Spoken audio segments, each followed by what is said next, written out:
restrictions on access to food. Likewise, Ebola is one example where there had been food insecurity when there was a pandemic. So that means such vulnerabilities can happen every time, always. You have to expect that. As a society, as a country, as a state, you have to expect that these kinds of issues would come up at any time. So in Kerala now we are having the third consecutive this bout of floods. The third consecutively for the third year, we are going to have severe floods, landslides, etc., etc. So you cannot control this. Rather, you can live with this. Rather, you can think of developing resilience. So the entire community has to develop resilience to contain these calamities which may come at any point of time, at any time, about which we do not have any control or upon which we do not have any control. So in fact, in such cases, it is important that you should have some inherent mechanisms by which you maintain food security. That means it underlines the importance of maintaining and upscaling humanitarian food security interventions for the most vulnerable populations. It's very important. You have to upscale availability of food in a humanitarian way. That means it should not be confined to a single place. It should not be given to the privileged class alone. It has to be given to everyone for that matter. So the first target segment should be the poorest of the poor. People who are disabled, people who cannot earn any income, people who are dependent, people who are severely crippled because of various, say, inadequacies, maybe physical constraints. So such people have to be ensured food in such pandemic situations, or for that matter, any calamity.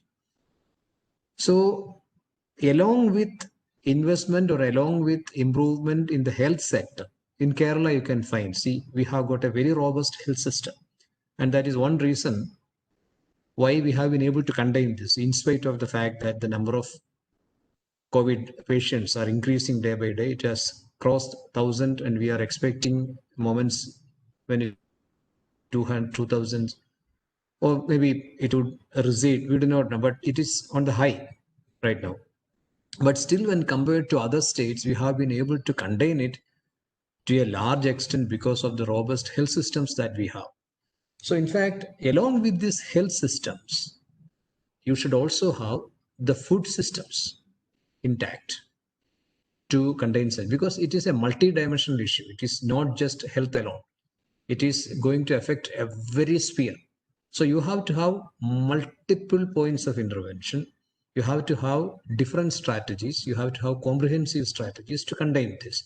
So that is why I try to emphasize that it underlines the importance of maintaining and upscaling humanitarian food security interventions for the most vulnerable population. It is not my word. It is basically an observation made by the Food and Agricultural Organization, the international organization, the United Nations, which is looking at the issues of food and agriculture. So, in fact, this has impacted food security to a great extent.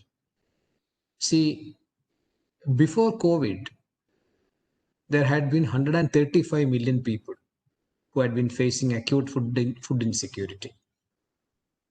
This is the statistics provided by FAO in 2020. And due to this pandemic, the number of people who are facing acute food insecurity got increased to 265 million. Now, altogether, all-time jump of 130 million people becoming food insecure as a result of this, maybe by the end of 2020. So this is the first and foremost impact, most preliminary impact, which has been identified by an international organization. And along with this, there had been other issues also. For example, in India, we witnessed a huge labor migration. Our poor laborers who had been there in cities from villages had to go back. In Kerala, also you have witnessed migration, reverse migration. So from remote rural areas in Bihar, Assam, Jharkhand, etc., etc., people used to come to Kerala, lured by the high scale of wages that we give them. And they have been leading happy lives here. We had to go back. So that means they are going back to their rural areas where they would not be having much endowments, not much land, not much resources. So this has happened. That is, even though they thought that it is going to be difficult for them to thrive once they go back, they decided to go back because they thought they would be able to, to take care of their family, to take care of their whatever little land that they have or other resources that they have. So it has impacted the labor availability in many other places, not only in Kerala, in other places also. There had been labor shortages. And also, this labor shortage would impact producers, processors, traders. See, it is not only producers who are going to be affected. It is going to be affected. It is going to affect so many other segments also. So head load workers, for that matter, people who carry things, people who unload materials from railway wagons, all those laborers engaged in various stages of supply chains were reduced drastically. See, numbers were reduced drastically. So there was a problem. And another important issue which has been observed is a reduction in income and remittance. You don't have job, you cannot go outside. You don't have job, so your income will be less. Since your income is less, your purchasing power would be less. You don't have much demands. So we have also seen, see, during the major lockdown period, our households depended mostly on jackfruit, which was neglected earlier. I have seen households, particularly when people were sitting inside the closed doors of their households. See, they were looking for things to eat from their surroundings. So they explored everything. So somebody was telling, mother used to cook thoran out of tender coconut leaves, even, which was one way considered to be not edible. They tried out everything which they came across. They tried out everything. They started even cultivating things. So when the chief minister exhorted people, you have to have your own food produced. If such pandemics do exist and they are going to be here, then we will be in very bad position. All the state boundaries were closed down. All the trucks coming from Tamil Nadu and Karnataka could not ply any longer. So there was shortage of foodstuff. So then it was at the right time, the Honorable Chief Minister made an exhortation that everybody has to turn to agriculture. So people started exploring ways by which food could be produced. So they, in fact, in Kerala Agriculture University, hundreds of queries we used to get to find out whether you have seeds or planting materials, you have tapioca stems, you have so many other things. Everybody started frantically cultivating things. See, that means, why is it so? If people who used to rely on junk food, who used to order parota and beef from nearby restaurants or by Swiggy or Zomato, whatever it is, they stopped doing that because they were not available. So you have to have food from your surroundings. So this was a great change which we have witnessed. So that means loss of income and remittance. Remittance is money which comes from the Gulf or whatever it is, from the foreign countries, from your relatives. When there was reduction in the money and reduction in income, people started consuming food from other sources. So that was another impact which we have witnessed. So in fact, you have you have heard about hotspots. As far as COVID is concerned, there is a terminology which is very prevalent right now. You have hotspots. Hotspots are places where there are several intensive cases of COVID, from where it is feared that disease would spread to other places. So in fact, these hotspots could be there not only in terms of disease, that could be there in terms of food insecurity also. So there could be places where there is food insecurity, and we could call that places as food insecurity hotspots. So, in fact, countries which are affected by multiple crises resulting from more frequent extreme weather events and so many other things, say locusts have come here, so that is because of climate change. So, in such places which are already vulnerable, which already have this problem of food insecurity, COVID has worsened.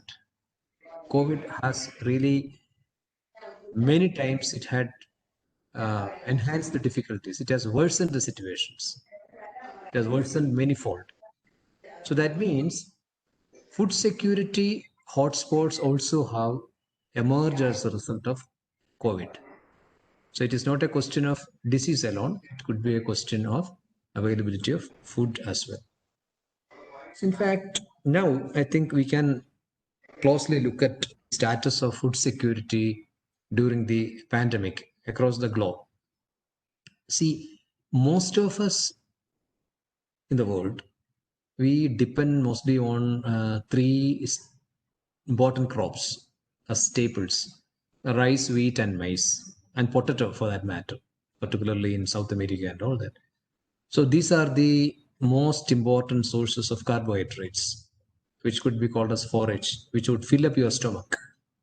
You cannot eat beef or fish to fill up your stomach, You have to eat rice or chapati to fill up your stomach. That means they are staple food. That's the most important component. And that is why in our public distribution system, in civil supplies, ration shops, we give them rice and wheat, isn't it? And also it is comparatively cheaper thanks to the green revolution. We have been able to produce as much as 280, 290 tons, million tons of food grains. So it can feed the country. We have adequate food storage, or we have adequate.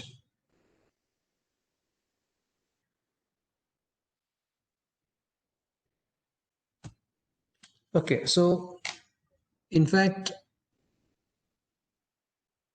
this has also created reduction in prices of food. Usually, global markets have steady supply of food staples, and prices are also generally stable. But this pandemic had created a problem due to these restrictions on production, restrictions on movement, restrictions in supply chain. The global production levels were all-time high, but the prices of certain crops had gone down. That is basically because of low global demand. So that was another impact that COVID has created on agriculture. I don't want to go to the details because it is something which is not going to be of interest to you.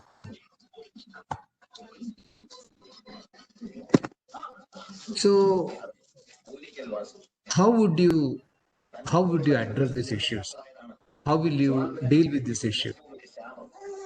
If such an important problem of pandemic as we are facing it right now comes up, so what are the different methods by which we will be able to contain this issue? Across the globe, including poor countries, have to have strategies which has got three important things you can see. The first important strategy would be stabilizing incomes and access to food. That is the most important thing.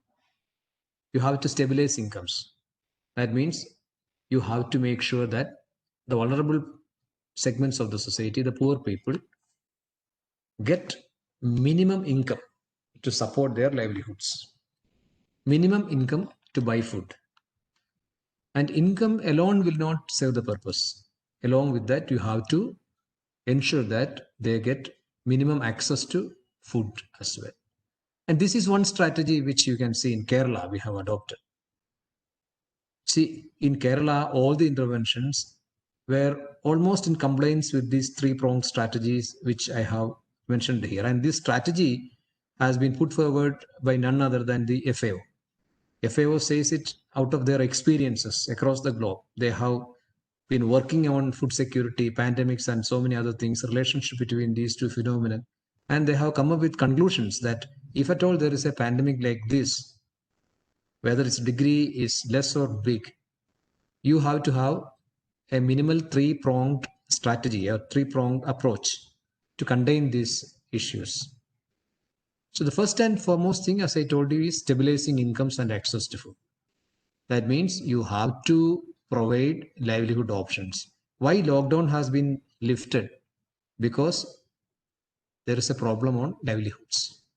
University professors like me and university teachers like many of the participants of this webinar will not feel that this to be a very important thing, because they have almost regular supply of income and we do not know what is going to happen. For the time being, at least, we have sufficient amount to buy food, and that too more than sufficient.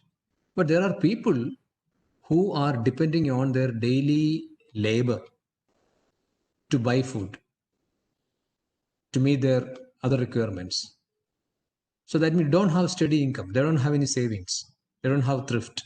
So in such places, unless you open up the economy and provide avenues for people to make a living out of their activities, it is going to create huge problems in the society. So that means livelihood systems have to be in position intact. And also you have to have access to food. And this is one reason why in Kerala we have started these community kitchens and food supply channels and so many other things during the lockdown. And even now in containment areas, the police and other public and volunteers are trying to supply food from one place to another. They prepare food for them. So such things are happening. So the second one is the continuity of the critical food supply chain for the most vulnerable populations have to be ensured. So that means the poorest of the poor has to be given free meals. They have to have access to cheap food sources. And thirdly, people who are involved in containing this disease should be kept healthy, particularly in food security systems. That also is important. Say, for example, you have lorry drivers coming from Tamil Nadu or Karnataka.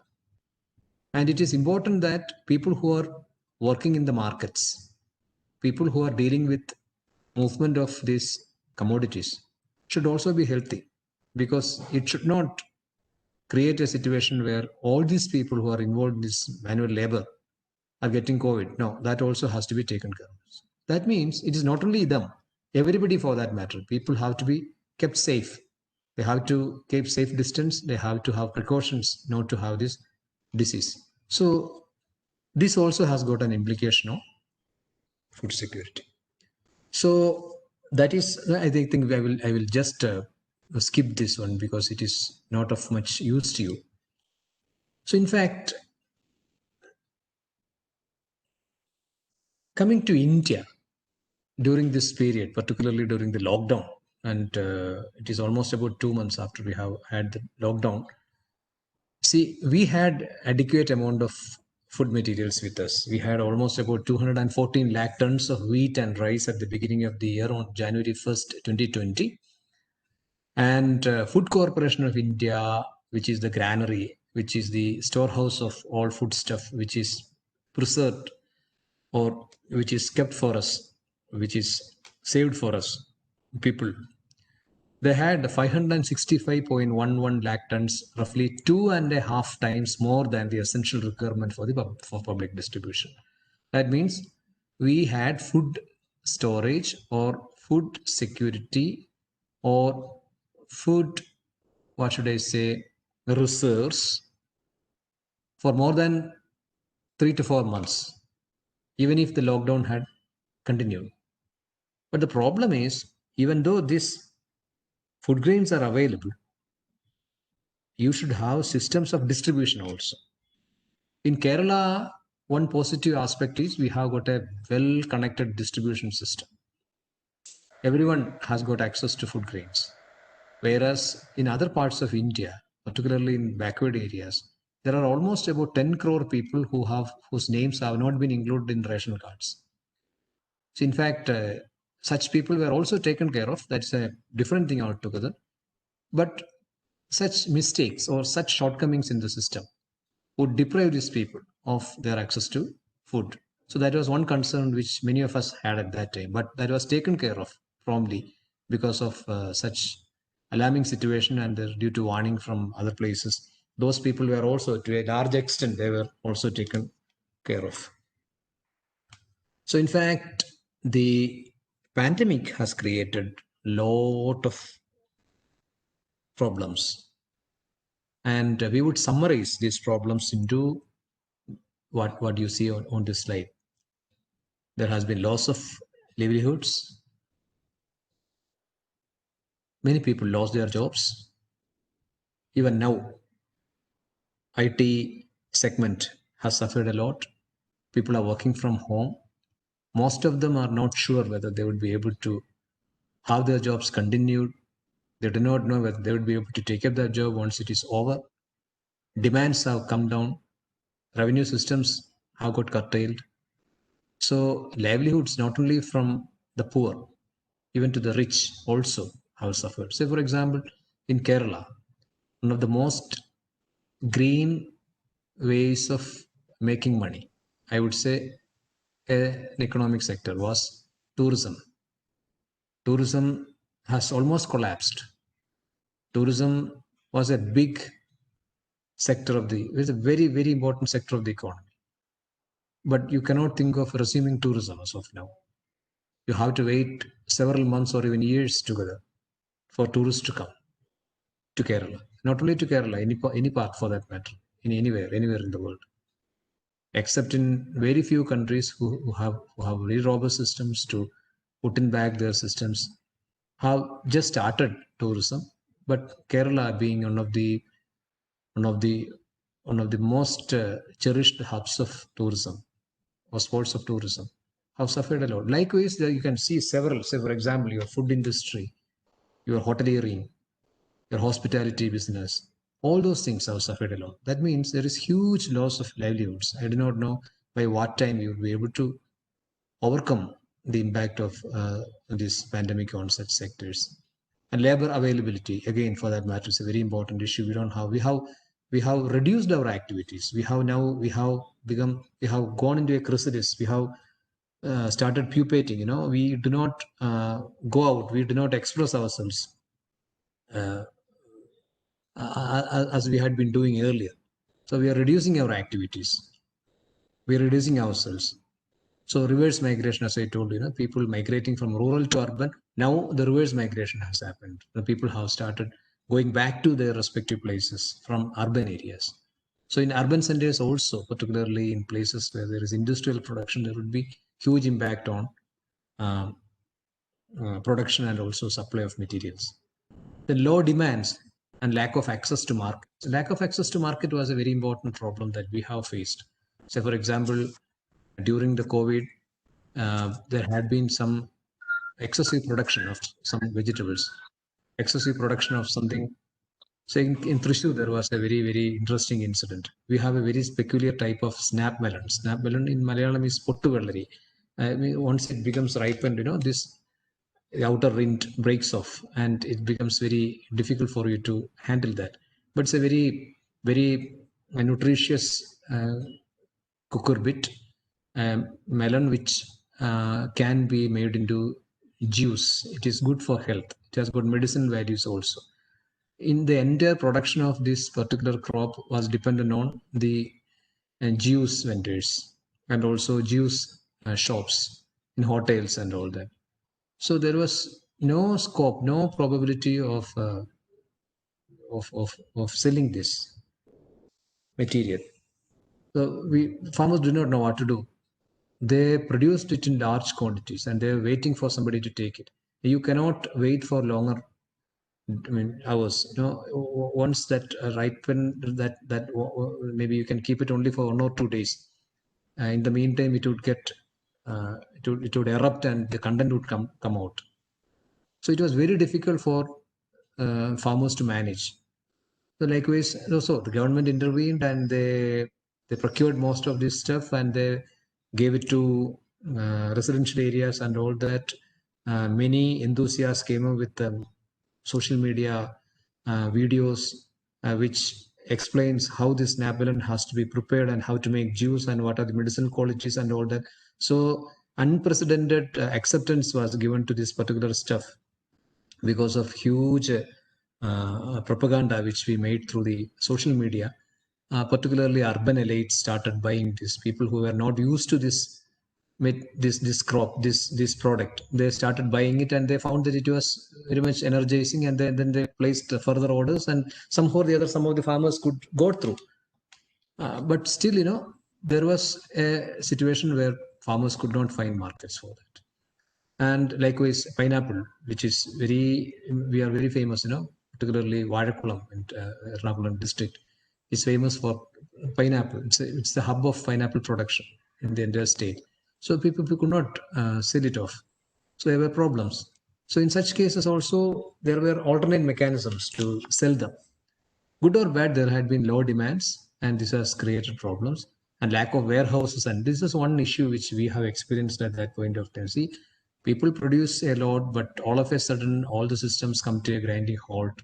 You don't have any mechanism by which it could be distributed among people, no consumers at all. Then is there any provision for them to keep it for some more time?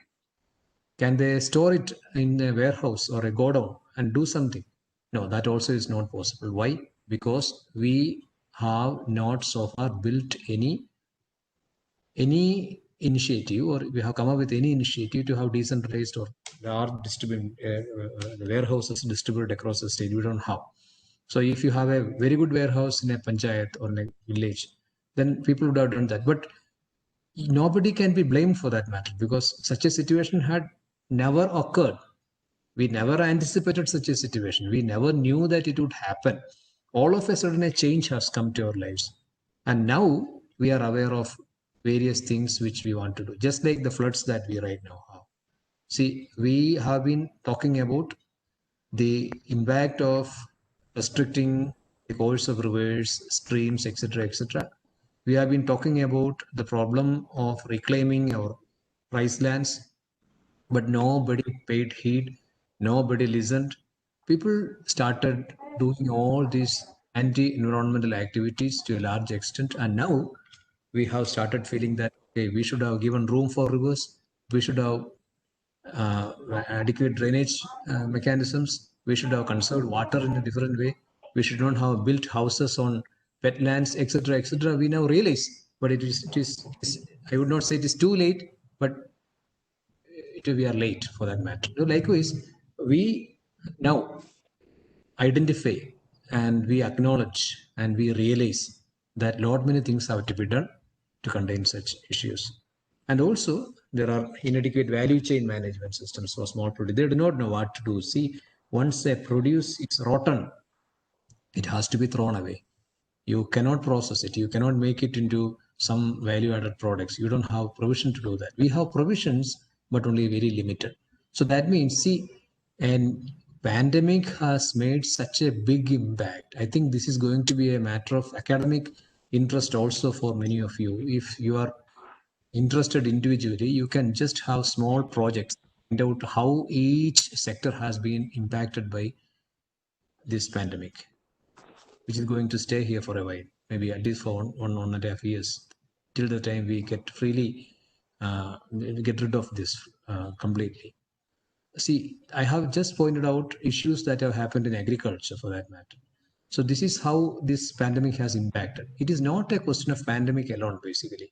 When such calamities happen, you should be having a farsightedness and the mechanisms to contain these issues. Then only you can be qualified as a resilient community.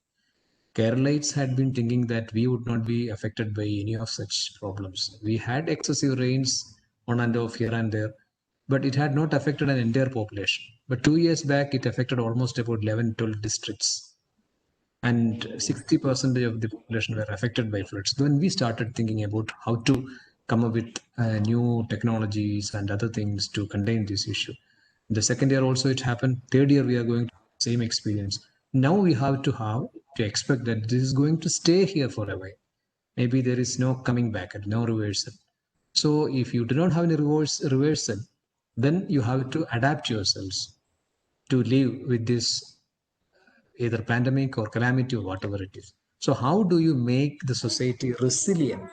How do you make yourself adapted to such changes, such calamities that would happen? Is the biggest challenge we face as a community, as a population. So I think these things are something which are not going to be of much use to you. So in order to combat this issue, various governments have come up with several packages, revival packages, and these revival packages had been to build infrastructure for agriculture, to build logistics, to build warehouses, to build value addition centers, etc., etc., and to give direct cash support to producers, to develop entrepreneurship, and to deregulate some of the restrictions which had been there in sales of materials and all that, to facilitate farmers. So several things were there. And at the all India level, you can see from this slide, 1 lakh crores, there's a stimulus package declared by the government of India, 1 lakh crores to be given to agriculture cooperatives, 10,000 crores mobilization of micro food enterprises, 20,000 crores for fishermen, 28,000 crores in animal husbandry, 4,000 crores for herbal cultivation, 5,000 crores. So when a pandemic comes, when such an issue comes, that gets reflected in the policy of the government. As students, you need to understand only that. It gets reflected in the policy of the government. And the policy has to be very specific. The policy would address the issues of the people and they will allot money to get over those problems. So now the turn or now the ball is in the court of the government and the implementers. Now, since this has been declared, all the developmental agencies have to sit and find out what are the different strategies by which we can reach out to the people, and then how to make use of this investment, how to distribute it in an equitable manner so that it would reach all the segments of the population and how people get benefited out of this. So in fact, this COVID scenario has basically redefined our concepts about not only agriculture, but our life as a whole, I will tell you. Now we are mostly into, say, for example, online education. So many research papers are now coming as to how to improve this. Entire school education has now switched over to uh, online education. Your education also in colleges. My son is also a student in engineering. So he also has, he's in the final year. He also has having problems. So your concept about teaching, learning, human relationship, maybe your hygiene, your food, your systems, your travel, everything has changed. Everything has changed. So in agriculture also, this has led to paved way for several transformations in agriculture. So now new things are coming in. We are talking about contract farming in order to ensure market for producers. Why don't you enter into a contract with a big business house? Let the business house help you, and people would produce it for you. They can take it back based on a memorandum of understanding on already agreed upon terms and conditions. So this is one thing which is going to happen in India. Whether it is going to be good or bad, I do not know. We have to wait for a while, but still new things are coming up. And there is another thing called, say, for example, huge investment in infrastructure. I told you, no, the producers cannot be stored anywhere. It cannot be preserved anywhere. It cannot be kept for a longer time because we did not have the infrastructure to store foodstuff or store vegetables. We did not have the cold chain to store your meat or milk or your vegetables, your perishables. Now we have to start thinking about investment in building up the infrastructure for all these requirements, particularly cold storage, value chain, trucks and other things to take stuff from one place to another without much problems, without restrictions. We have to have storage houses. So now there's a boom in investment which is going to come. And also there would be further reforms and new players would be coming, more of mechanization would come. So many things are going to happen in agriculture. So I think these things are also of not your concern. So now it has also pointed out certain other things. One thing is that we have seen that the public sector, particularly government firms, government agencies, government service sector, etc., have to be strengthened, because the COVID has shown you that it is only the public sector which has come to the rescue of Keralites, for that matter. So, for example, I told you in the beginning, we have a very robust, very good health system. Even now, COVID patients are treated free of cost to a large extent. So we have been able to carry along, to pull along, at least to this moment, till this moment, we have been able to do that. That means it is because we have got a very beautiful system of public health. We have very good system of, say, public education. And that is why our schools have gone so high, particularly our government schools. So likewise, the institutions under the government sector has to be strengthened. If such things are likely to happen again and again, it cannot be given to the private sector alone, because private sector, being profit motivated, would not be there readily available for extending such kind of help to the citizenry, because it would be difficult for them to do that because they're working on a revenue model. Rather, the government, for that matter, if they have robust systems, would be able to come for the rescue of people at this point of time. And this COVID situation has proven that public sector has to be given more emphasis. Decentralized governance is very important. See, Kerala, again, I would cite examples from Kerala, because Kerala is one, I would say, a very isolated geographical area in the entire globe, which has shown uh, fantastic methods or most innovative methods of dealing with this pandemic. I would time and again say we have been able to come up with some very beautiful and innovative systems to contain this pandemic. So far, that system has been working. And the credit, a large segment of that credit, a large proportion of that credit goes to our local bodies, panchayats and other places, wherein the panchayats have the money to arrange for rescue homes, they can go for rehabilitation centers, they had the power and authority to identify isolation centers. So this has really contributed to our strategy of dealing with this pandemic to a great extent. And see, engaging the community also productively. You had a rapid response team formed by students, formed by, I do not know how many of you have been part of that. You can inquire at your local body and find out whether you could be a part of that. Maybe in such places where there is containment and all that, this rapid response team members were employed to carry the materials and other provisions and to supply it to the households. They were doing a lot of things, particularly of medicines. People who are bedridden, these people used to go and attend to them. So likewise, the community has to come as a whole. Even though we are having these principles of social distancing, this is important that we have to have the entire community involved in this process, because if you do not engage the community productively, you would not be able to contain such calamities at all. So even in, say, in the recent airplane crash that we have witnessed 2 days back in Calicut. So in spite of the fact that it is a COVID time and people are likely to be infected, we have seen hundreds of people rushing to that spot to rescue the passengers and then give them blood, whatever requirement they have. And world has been pricing that place and also the inhabitants of that region. Likewise, you have seen in Rajamala, many people, in spite of the fact that it is raining heavily, in spite of the fact that forces are there, uniformed forces are there, a major chunk of these activities are done by people, volunteers, people who volunteer to help out. So we have witnessed it several times. Keralites have got that great sense of camaraderie and also great sense of community participation. And that has come to our rescue to a large extent. Social capital formation, for that matter, Kudumbashri and other things.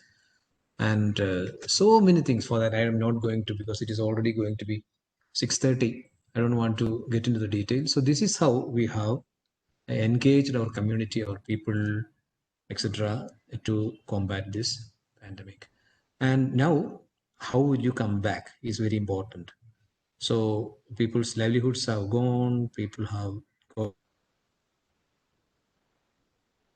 in their lives. People are psychologically a bit taken aback. People don't look forward to the future with much hope right now. Everybody has got this issue. Everyone is a bit afraid of what would happen. So, but that does not mean that world is going to come to a grinding halt with this pandemic. No, it is not going to. Rather, the ingenuity of human beings, the great creativity that we have with us, with this, we will further move forward. We will win the horizons. We will go to any extent. We will re-establish all our systems. We will refurbish all our lost, we will regain all the lost assets and resources, and we will certainly move forward, and we will certainly re-establish. So that greatness of humanity, that humankind will be again established. There is absolutely no doubt about that, because everybody is working towards that. So, but still, you have to be focused when you come up with a strategy to revive your economy, revive your livelihoods, revive your people, revive your life.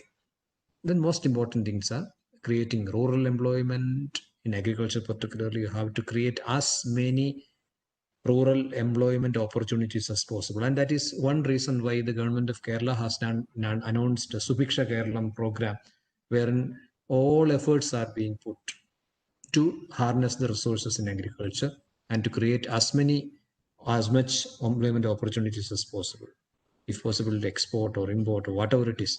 So processing, value addition, and so many other things, maybe production of bio inputs, fertilizers, all those things have to be explored now. And second one is mechanization. See, this is where your as young techies would be able to step in.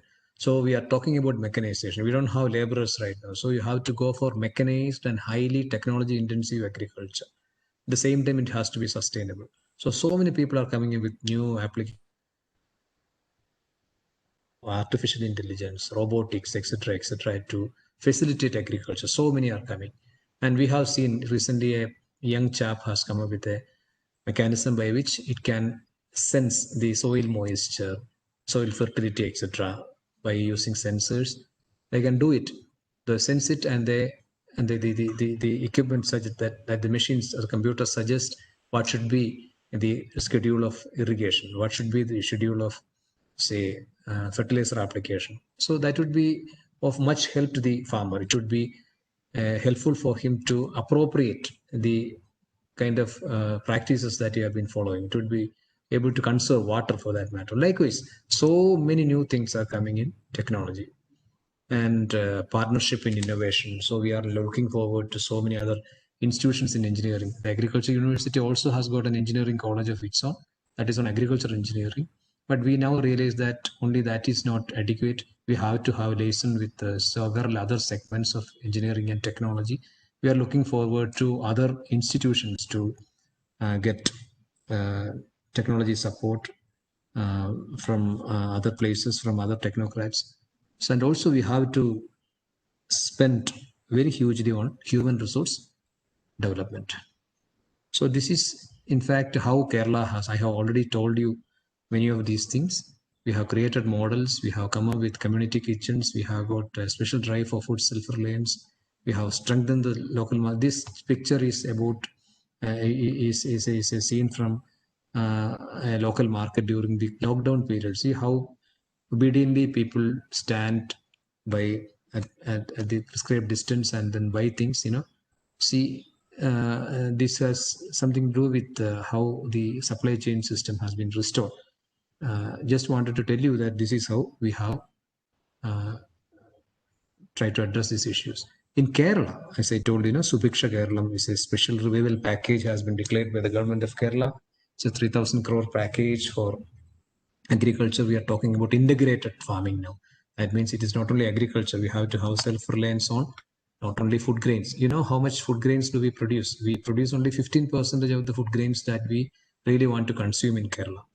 We require almost 40 lakh tons per annum, but we produce only less than 15 lakh tons, 12 lakh almost about 12 lakh tons. So we don't know how much rice fields left now. That means we are almost about 75%, sorry, 85% deficit in food security in rice, which is our staple food. In tubers, we are deficit again. In vegetables, we are able to produce only 50 to 60% of our requirement. And particularly now, earlier that was much less. But due to this COVID, particularly since all of us have started cultivating something at our households, that dependency has now increased. Self-reliance has now increased. In the case of pulses, we have only less than 1% of self-sufficiency. Likewise, we are an absolutely food insecure community, Kerala. Now, the Subiksha Kerala has now launched a program wherein it addresses the problem of food security. We are now trying to cultivate rice, cultivate vegetables.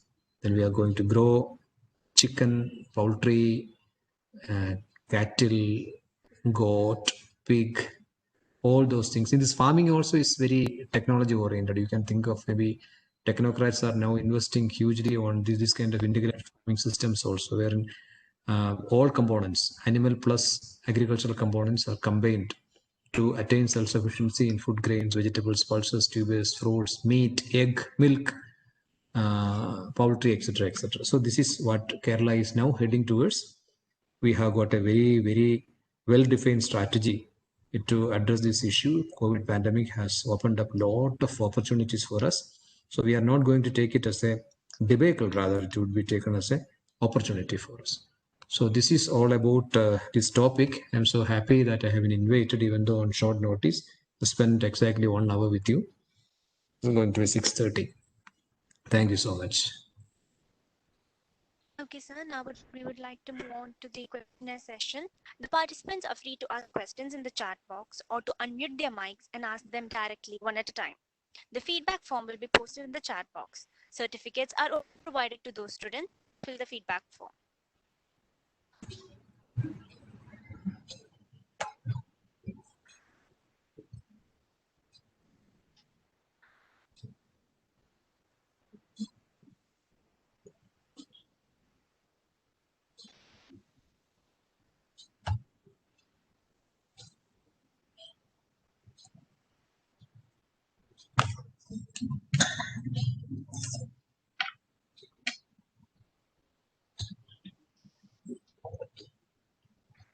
There is a question posted in the chat box. Can I read it? Any question? Any question? Yes, Since sir, what is there's that? one. Since let me see. Okay, sir, is it okay if I read it? I can read it. Since locust, isn't it? Since locust attack had occurred in North India, is there any precaution? Is that one? Is that the one? Yes, sir, you can answer that as well. Taken in South India states. So basically, we have a monitoring system.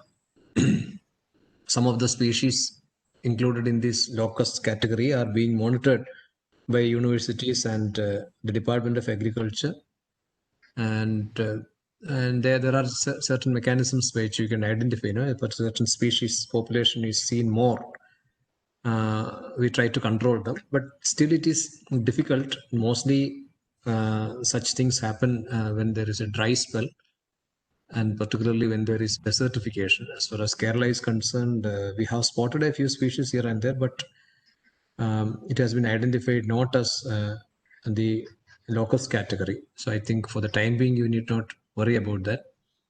If at all such things happen, there are mechanisms by which it would be monitored. But all of a sudden, a swarm, very huge swarm of such people, I mean, the locusts come, then you don't have anything more to do. So the Okay, monitoring shall we systems move are on to the next question? Sir, how will the new act has become controversial, particularly the last 2-3 days?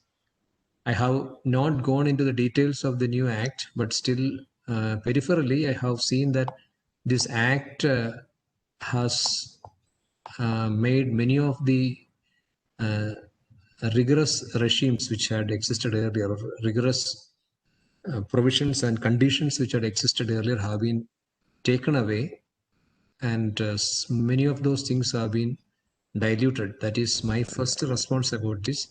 And I have not gone into the details and I have not explored. From reports from the press, I have understood that many of the provisions which were stricter earlier, have now been made less rigorous. I think that is going to have great impact on environment, certainly. But how to strike a balance between these two is the biggest challenge that we have to address. Okay, sir. Anything The else? next question is: some fruits and vegetables are cultivated at homes now. Will this affect future demands? If you cultivate at your homestead, Yes, sir. no, certainly maybe for your domestic consumption, you would be able to cultivate something. And that has been a tradition, every household used to have this. But at the same time, I do not know how much would you be able to produce from your own homestead. You can make a small estimate of that. How much would you produce and how much would you consume? And what percentage of your consumption can be totally met from or entirely met from your homestead? So you have to take a stock of that. Then only you would be able to say whether it is going to create demand. See, the problem is there is a supply chain mechanism wherein the producers who are commercially producing these materials have to produce it in huge quantities. And unless you produce it in huge quantities, it will be difficult for you to distribute these materials across the country. So there are certain places where such crops are not coming up. So you cannot grow apple here. So apple has to come from its place of production. So apple does not confine to Himachal Pradesh alone. Apple will be coming even up to Andaman and Nicobar, where apple is not grown. So likewise, there is a network of supply system, and where are the points of production, where are the points of consumption? All these things have to be meticulously found out. Earlier, there were some established ways of distribution. Now, you have to explore other ways of distribution also. That means instead of the middlemen or the people who are playing in between, instead of those people getting away with most of these margins, the producer should be able to get the price that we pay at the uh, last point. That means at the consumer's end level, at the end user level, or the end fee, or the last stage of purchase. That money that we give to the shopkeeper, a major share of that money should be going to the producer. So I don't think if you produce your own vegetables, it is not going to affect the entire supply chain, and there will be takers for that. But at the same time, you should know how to value add and maybe to face your production in such a way that you don't fear a loss, you don't face a loss, because there are instances where huge quantities of tomatoes being produced by farmers have to be discarded. They have to put it off. They have to waste it. So such things happen in between. But still, there are possibilities of strengthening the supply chain, find out newer markets, and then try to facilitate the farmers to get good price for them. So that is what I have got to say. I don't think it is going to create much uh, reduction in demand. Maybe COVID would certainly reduce demand. That's another thing. But once it is over, maybe things would be resumed. Okay. Next question: what precautions should we take to make the vegetables Pardon? resistant Pardon? to virus? Pardon? I'll repeat the question. Sir, what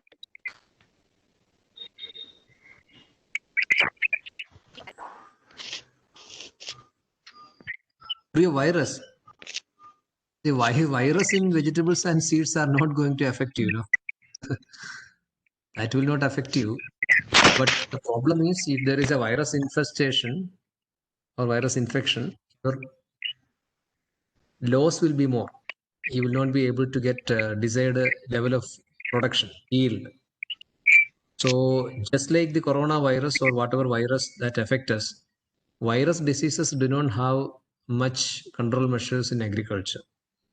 Most of the time what we do is we usually uproot that plant which is affected by virus and we burn it off so that the virus population will be destroyed from that locality. And the second most important thing that we do is we always go for developing new varieties which are resistant to this virus, inherent resistance to the virus. So some people get prone to the diseases, isn't it? Likewise, some crops also become more vulnerable or prone to the attack of viruses.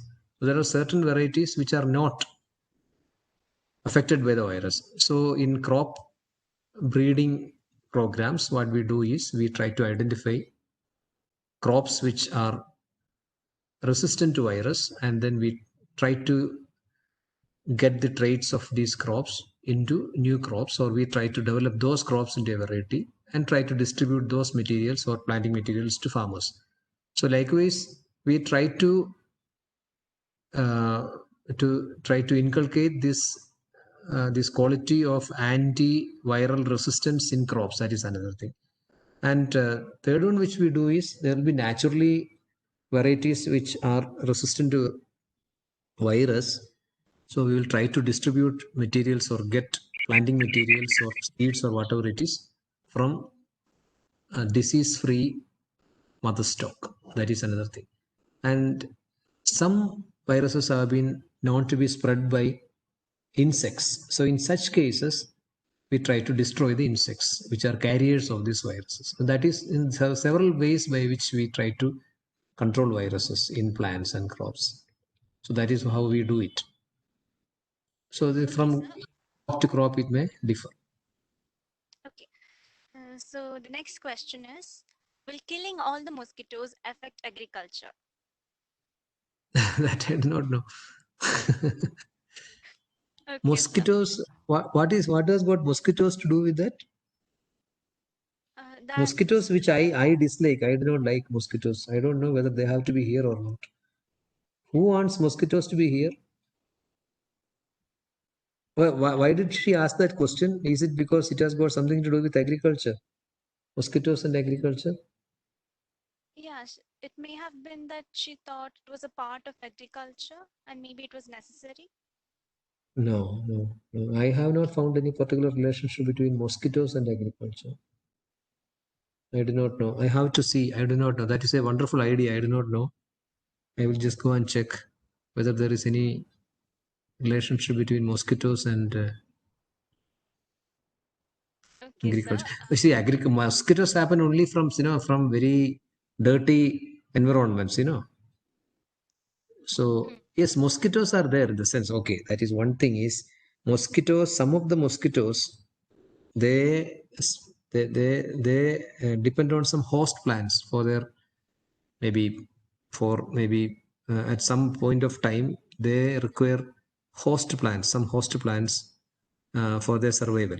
Some species. So I don't think is there any other. I do not know. I shall get back and tell you. It's okay, sir. So that's the end of the question. Okay.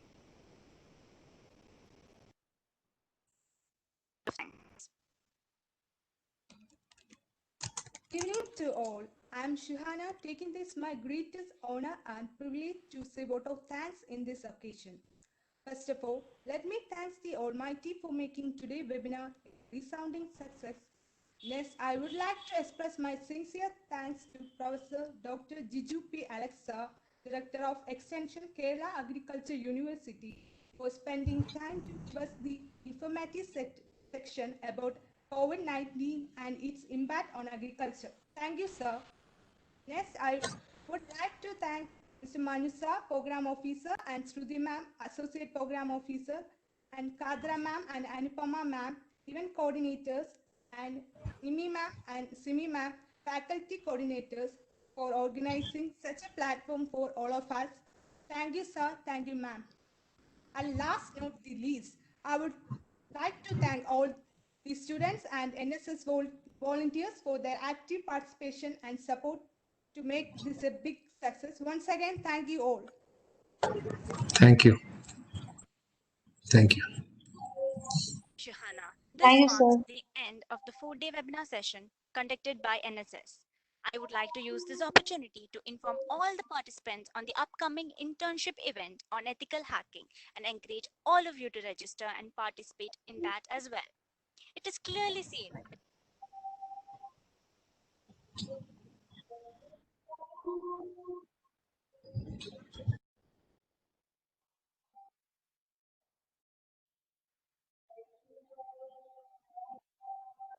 this we have made it should not be supported.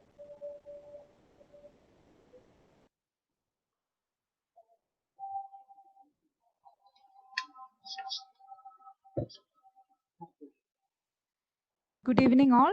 I am Shruti GS, Associate Program Officer, NSS University College of Engineering, Karyavatam. With this excellent session, our national level webinar series is coming to an end, and today's topic is most relevant one, and we are very fortunate to get such an eminent personality who, even in his busy schedules, most willingly shared his views with us. Being an NSS volunteer and an engineer, each one of us have several opportunities to contribute to this field. New ideas and strategies should come so that a sustainable development is possible, and we will be equipped to survive in challenging situations like this. I'm sure that this session must have enlightened your thoughts. I extend my heartfelt gratitude to Professor Dr. Jiju P. Alexa for this wonderful, informative session. Thank you, sir. Thank you very much. Once Thank again, you. I'm thanking all the participants who have spared some time for this webinar sessions, and all the volunteers and my colleagues for your sincere efforts and supports for making this event a big success. Thank you. Thank you all.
സമാധാനം. ഇപ്പൊ കൊറേ നേരം സംസാരിച്ചു.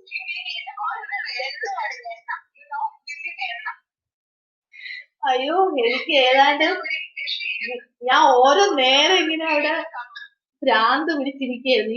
ഈ മനുഷ്യൻ എന്താ.